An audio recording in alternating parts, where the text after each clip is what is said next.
Hey everyone, welcome to my YouTube channel. So the topic that I'm going to discuss is about primary flight controls. So the types of flight control systems are mechanical. Mechanical system is basically the basic method of controlling an aircraft, and the hydraulic mechanical is the makes use of artificial field devices, and fly-by-wire is really more of a subset of hydraulic control. So the mechanical flight controls are common on general aviation aircraft, and it gives pilots a lot of feel as he is directly connected to the control surfaces on the aircraft. Generally is made up of cables, pulleys, rods, and sometimes even chains. So it is generally not very good when there are large stick forces. The pilot's strength becomes the limiting factor. It is used in early aircraft and currently in small aircraft where the aerodynamic forces are not excessive, and it uses a collection of mechanical parts such as rods, tension cables, pulleys, counterweights, and sometimes chains to transmit the forces applied from the cockpit controls directly to the control surface. Says here in this picture we can see if the elevators are used to pitch the aircraft up or down, causing it to climb or dive. So to dive, the pilot pushes the control stick forward, causing the elevator to deflect down. This in turn causes the airflow to lift the tail up and the nose down, thereby decreasing the pitch angle. Gust locks are often used on parked aircraft with mechanical systems to protect the control surfaces and linkages from damage from wind.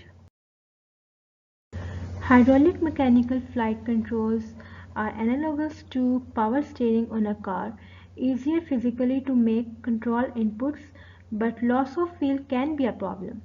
Sometimes referred to as boosted, adds complexity to an already complex system. Added weight has to include hydraulic lines, actuators, pumps, and a linkage between the hydraulic system and the mechanical cockpit controls, and makes flying the aircraft less demanding and allows for high loads on control surfaces and much physically larger control surfaces, sometimes makes use of artificial field devices. Fly-by-wire is really more of a subset of hydraulic controls, and it is common on newer commercial and military aircrafts. So computer interpretation of pilot input allows for better stability of the aircraft, allowing much more on the edge designs to be capable of flying, and has to be redundant because the computer is the only part between the pilot and the controls. Here also we can see in this picture. So the term fly-by-wire employs a purely electrically signal control system, and it is a computer configured controls where a computer system is interposed between the operator and the final control actuators or surfaces, and it modifies the manual inputs of the pilot in accordance with the controlled parameters, and these are carefully developed and validated in order to produce maximum operational effect without compromising safety. Advantages of fly-by-wire includes the flight envelope protection, which means the computers will reject and tune pilots' demands that might exceed the airframe load factors, and increase of stability and handling qualities across the full flight envelope, including the possibility of flying unstable vehicles, and the turbulence suppression and consequent decrease of fatigue loads and increase of passenger comfort. Or also it provides easier interfacing to autopilot and other automatic flight control systems. Weight reduction is by substitution of wirings using mechanical linkages, and maintenance reduction and reduction of airlines pilot training costs.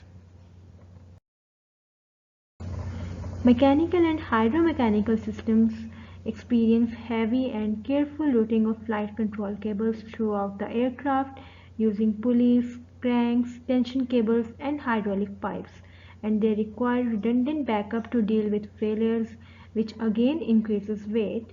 limited ability to compensate for changing aerodynamic conditions, and the dangerous characteristics such as stalling, spinning, and pilot-induced oscillations, which depend mainly on the stability and structure of the aircraft concerned rather than the control system itself, can still occur with these systems.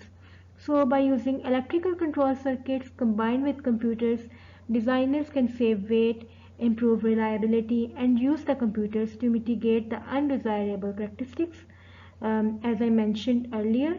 So, the modern advanced fly-by-wire systems are also used to control unstable flight control.